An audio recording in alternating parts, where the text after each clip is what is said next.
Hi, welcome to another episode of Webcam Sessions. This week is the first of a 2-week special where we're going to be learning how to play a 12-bar blues riff on the ukulele. And this week we're going to start with really the meat and potatoes of it. It's the riff that we play over an A7 chord. And this is just one of my favorite things to play. I've got a now 11-month-old son that absolutely loves the blues, and this is the thing I play to make him dance. So hopefully it makes other people dance too. It's really fun. So what we're going to do here is dive right in. We're going to pick up our ukuleles, and you'll notice I'm playing a high G ukulele. I find that this works best with a high G, although you can do it with a low G as well. But I find that the high G sounds a little bit more, sounds a little bit better for this. So what we're going to do to start this is we're going to play our A7 chord, which is just our index finger here on the first fret of the C string. And we're going to down strum that. Now, when we're playing in the blues, we want to use this thing called a swing feel. And what a swing feel means is the distance between your down and up strum is longer than your up back into your down. So let's try to get a swing feel going before we move on. So instead of a normal strum, which standard strumming would be 1 and 2 and 3 and 4 and, where everything is very even, we're going to elongate the distance between the down and the up and shrink the distance between the up and the down. So it's more like a 1 and 2 and 3 and 4 and down, up, down, up, down, up, down. You might find it's kind of like an egg rolling down a hill. It creates what we call a swing feel. So it's a little bit uneven between that up and down. Let's go ahead and try it again. I'm going to just say the down and up motions and try to sync your playing with mine over this A7 chord. So down, up, down, up, down, up, down, up, down, up, down, up, down, up, down, up, down, up, down, up, down, up, down. Awesome. So now what we're going to do from here is we're going to practice moving to a different fingering, but we're still sort of playing an A7 chord. We're playing a riff over the A7, where our first down strum will be on the A7 chord, and then the up strum that we're going to play, we're going to remove that index finger and play all open. And when we go down again, instead of going back to that A7, we're going to add our middle finger onto the second fret of the C string and our ring finger onto the second fret of the E string. And then we're going to go down on those. So it starts with a down on the A7, index finger on the first fret of the C string, up all open, down on 0, 2, 2, 0, which is middle finger on 2 of the C, ring finger on 2 of the E. So let's just try that a couple times. And when we count it, it's going to be 1 and 2, 1 and 2, 1 and 2. And now what we do after this motion is we're going to take off our fingers again for the next up strum. So it's 1 and 2 and then on 3, on beat 3, we're going to add our ring finger on the 4th fret of the C string and our middle finger onto the 3rd fret of the E string. And we're going to go down for that 3. So far it's 1 and 2 and 3.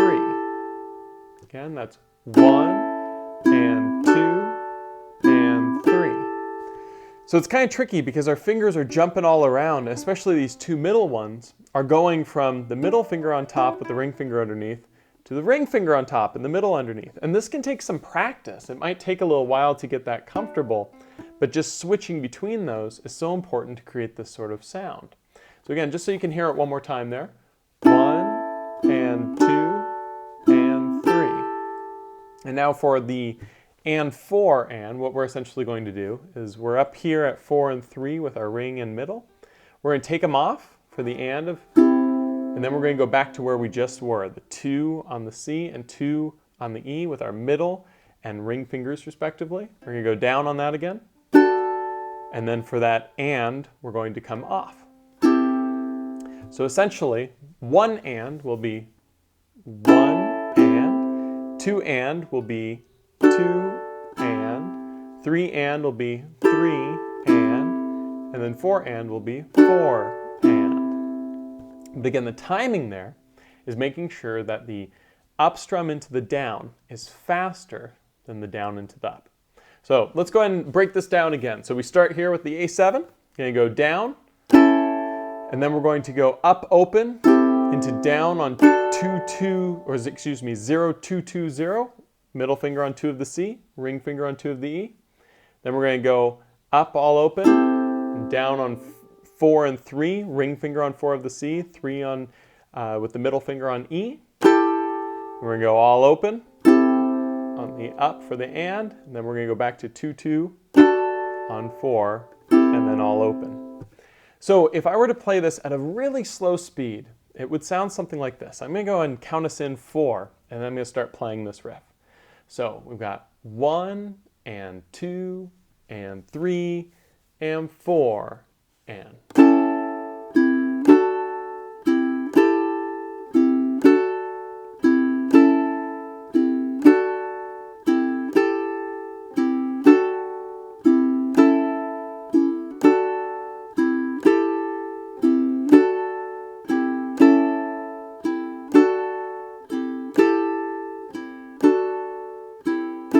Very good. And you might have even noticed when I was doing the middle fingering there, occasionally I'll come up with these two and then flip-flop them. Then other times I might actually just use other fingers. And it's important to be able to do it a variety of ways with this because it's a really good exercise to get our fingers moving in different ways. So feel free to try the fingering like the first way I showed, which was doing this and then flip-flopping them, which is a really good exercise. And also feel like you're allowed to just slide that finger up, move the middle finger on as well. So the 2 is with the index on the C, and then the 2 is on the E with the middle. The finger angle here is quite a bit different than the finger angle here, so it's good to practice both ways. But what's really cool is if we use this little riff whenever we're playing an A7 chord, it creates a really, really cool sound that's much better than just playing a standard A7.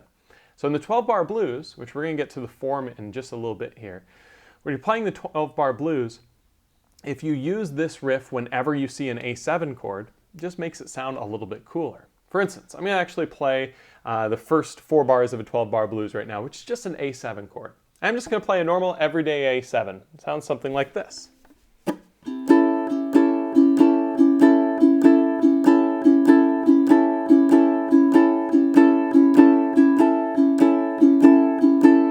Pretty boring, right? But now if I use this little riff,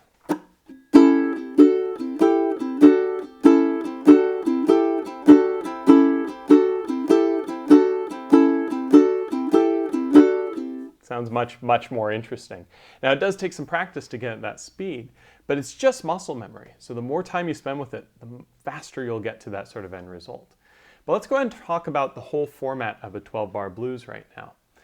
A 12-bar blues is essentially going to be 12 bars long, which means 12 measures of strumming. And each measure has 4 beats to it.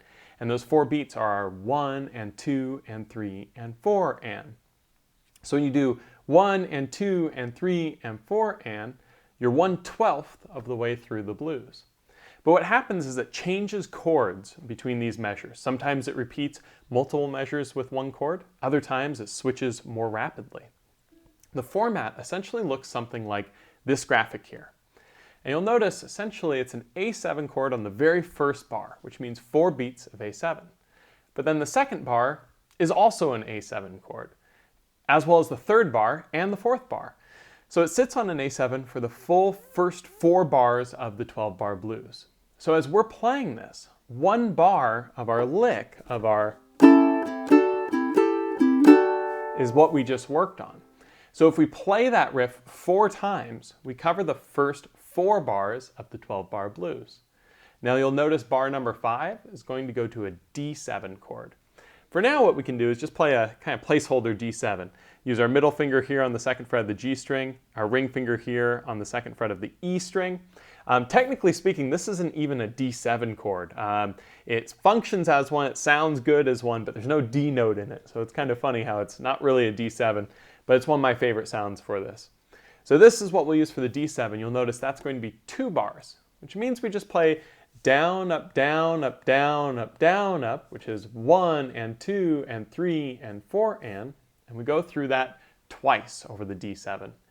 And then we go back to the A7 for 2 bars again. So we could use our lick for that A7 twice, or we can just play an A7 chord. Doesn't really matter. That's what's cool about the blues, is we've got some options. Different things will make different sounds. Then we'll go to the E7 chord. And the E7 chord, we're going to play index on 2 of the G, middle on 2 of the C, and ring on 2 of the A. And we'll play that for 1 bar, which is 1, down, up, down, up, down, up, down, up, or 1 and 2 and 3 and 4 and.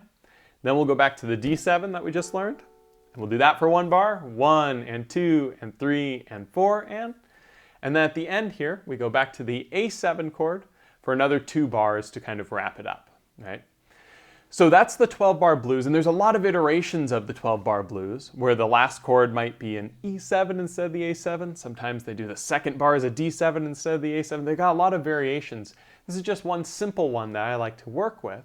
But what's cool here is if you look, we got 4 on A7 on the top, then we got 2 on A7 in the middle there, and then 2 on A7 on the bottom. So A7 is the predominant chord that's played, which is why we wanted to spend so much time with this little riff, because it's the thing that we're going to play more than half the time. So right now I'm going to actually play this for you. I'm just going to do a down-up strum over the D7 and the E7 chords using that swing feel that we talked about earlier. But over all the A7 chords, I'm going to be doing the riff. So when you put this together, it should sound something like this.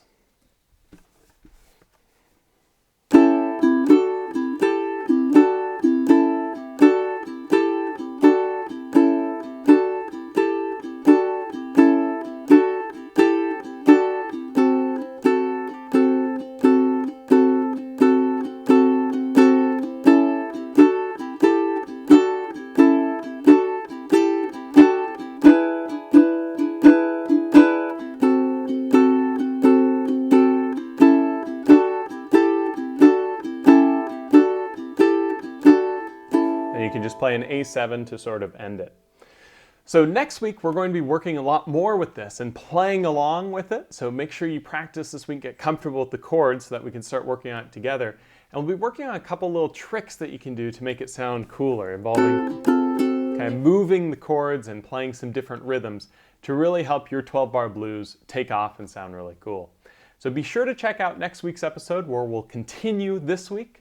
And if you have any questions, be sure to leave a comment below. I make sure that I read all of these, so please leave a comment if there's anything that you're having trouble with, and I'll be sure to get back to you. And have a wonderful week, and I'll see you next week for another episode of Webcam Sessions.